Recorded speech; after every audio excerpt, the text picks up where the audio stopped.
In section 1.5, we look at solving linear inequalities. This should be a review section, so let's just get right into an example. So in this first problem, we are solving the linear inequality x minus 4 is greater than negative 2x plus 2. You solve a linear inequality the same way you solve an equation. We're going to start by getting all of our variable terms on one side of the inequality. So here is our inequality. I'm going to add 2x to both sides. When we do this, we have 1x plus 2x is 3x. And on the other side, we get cancellation here, and we end up with positive 2. From there, we can add 4 to both sides. And dividing by 3, we end up with x is greater than 2. So this means in order for the original inequality to be true, x must be a number larger than 2. If you look at a number line, here is the number 2. X must be a number to the right of 2. Those are the numbers that are larger than 2. And we are not including, so we can put an open circle there. We could also use a parentheses when we do the shading, so it would look something like this. And in interval notation, this would be the interval from 2 to infinity. In the second example, we're going to look at a couple of additional inequalities. The first one is really no different than the last example. But the second example, I want you to notice that we have two inequality symbols. We'll talk about that one in a couple of minutes. Let's first focus on the first example here. 2x plus 5 halves is greater than 3x minus 6. Now my preference is to eliminate the fractions, so I'm going to multiply both sides by 2, and we'll have to make sure that we distribute the 2 to everything. This gives us 4x plus 5 is greater than 6x minus 12. Now in the next step, we have a choice. We can either subtract 4x to put the x on the right-hand side, or we can subtract 6x to put the x on the left-hand side.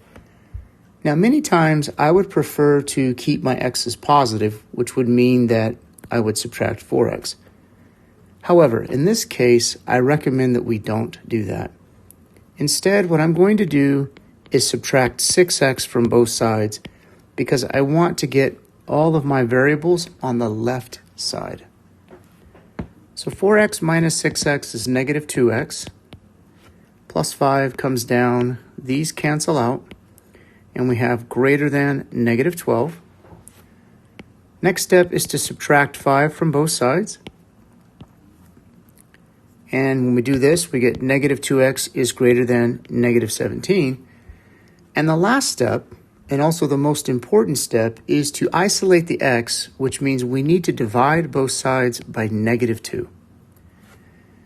So what happens here is the negative 2 cancels out, and we get x. On the other side, the negatives cancel out, and we get positive 17 over 2. But the most important part is when you divide by a negative, the inequality must reverse. So our final answer here is x is less than 17 over 2. Now on a number line, 17 over 2, you can just put that as a random number somewhere. It's equivalent to 8.5. Anyway, we want all the x's that are less than 17 over 2. So in interval notation, these would be all the numbers from negative infinity up to 17 over 2.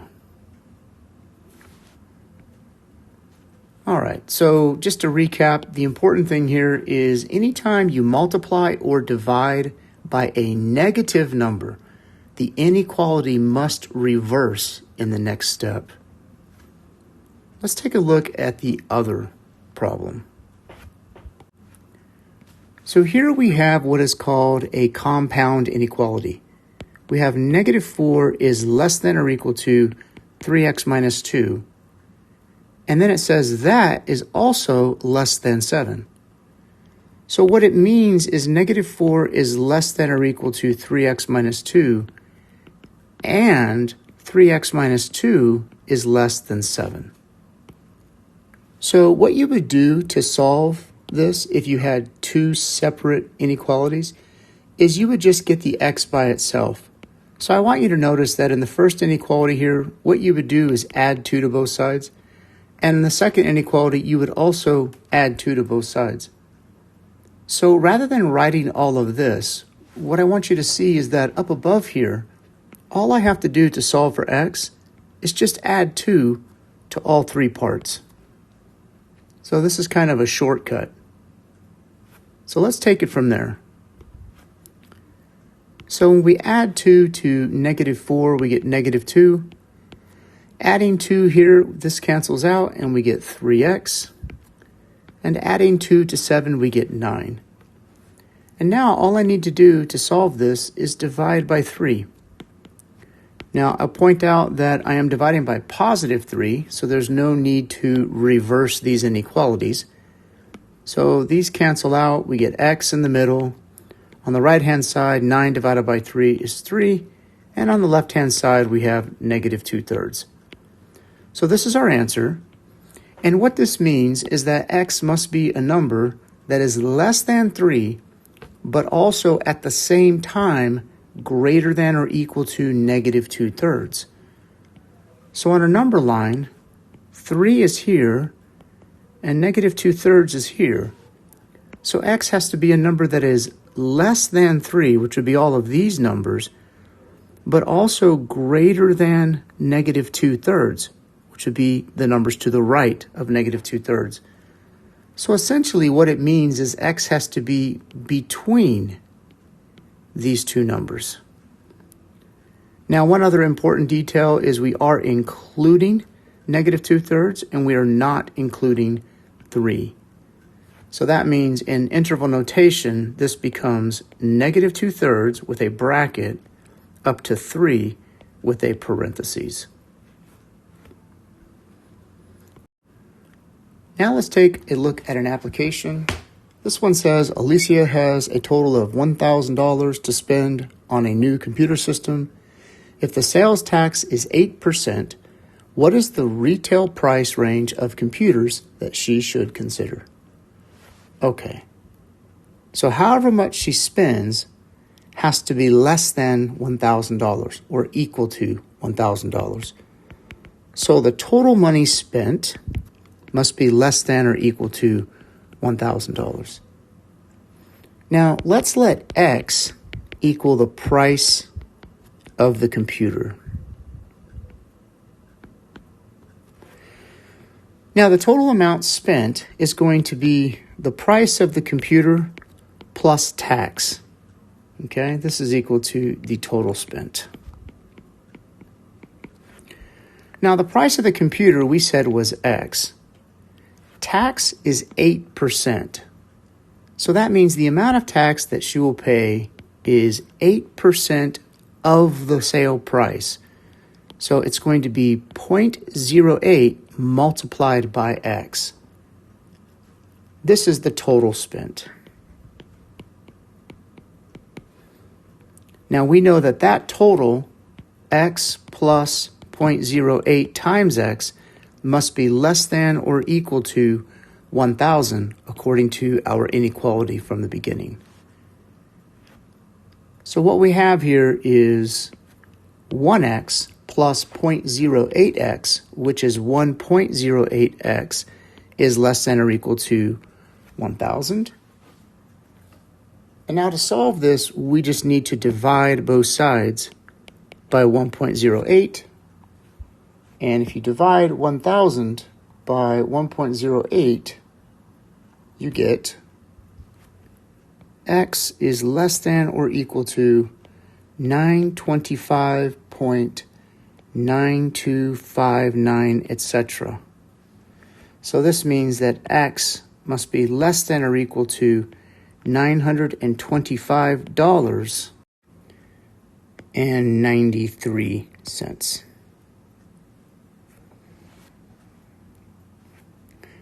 So that's the amount of money that the computer could cost, because if it costs that much money, when you add tax, it's going to be $1,000. So the retail price of the computer can be that much money or less. The other thing I want to remind you of is anytime you have a percentage, always remember that the percentage, when you use it in the problem, that 8%, it always has to be multiplied to something, right? A percentage is never a quantity by itself. It always needs to be multiplied with something.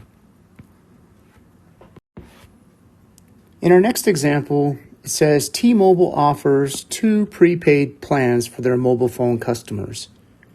Plan A charges $3 per month plus 10 cents per text message.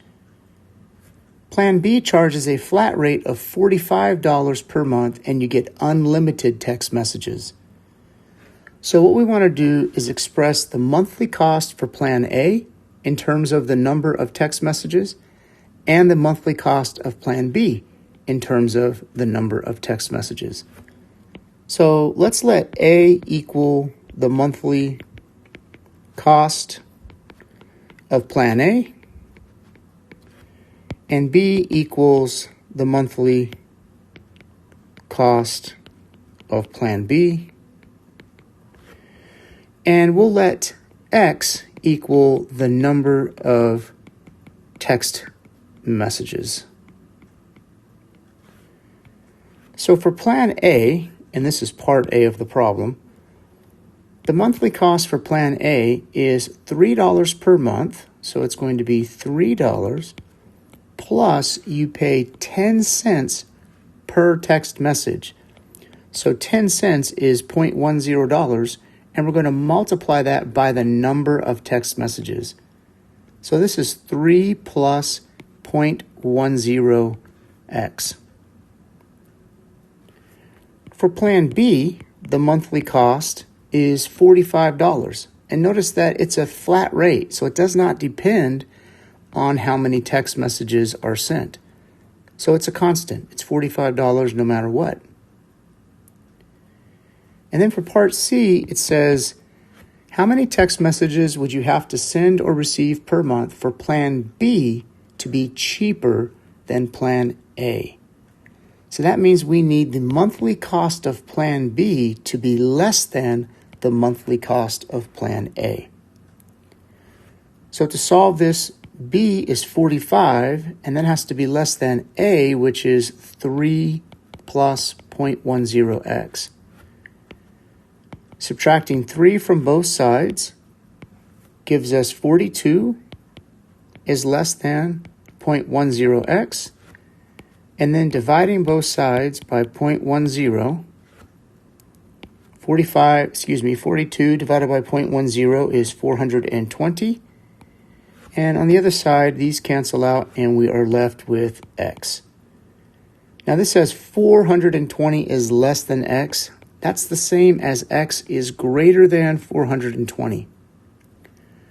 So for B to cost less than Plan A, you have to send more than 420 text messages.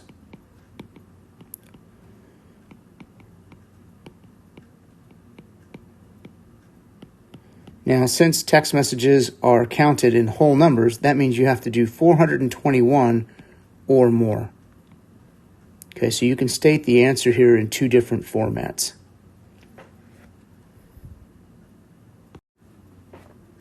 In our last example, we're going to talk about cost and revenue. To operate a gourmet coffee booth in a shopping mall, it costs $500. So this is a fixed cost, plus $6 for each pound of coffee bought at wholesale price. The coffee is then sold to customers for $10.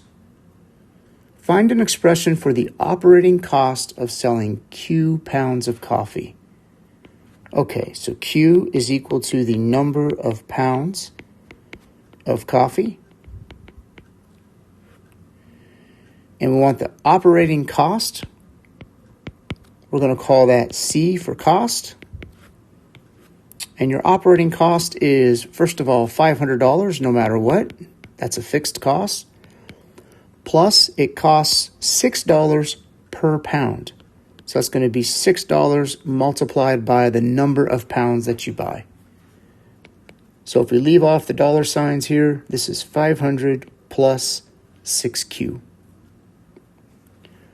Part B, find an expression for the revenue earned by selling Q pounds of coffee. Well, you get $10 per pound when you sell it. So if you sell Q pounds, your revenue, which we'll call R, is $10 times Q. And we'll abbreviate that by putting 10Q. Now it says to find the break-even point. Now what does break-even point mean? Break-even is when your cost is equal to your revenue. So when you run a business, at the very least, you have to break even. So for our cost, which is 500 plus 6Q, to be equal to our revenue, which is 10Q, we just need to solve this equation. So if we subtract 6Q from both sides, we get 500 is equal to 4Q. And then if we divide both sides by 4, we end up getting 125 is equal to Q.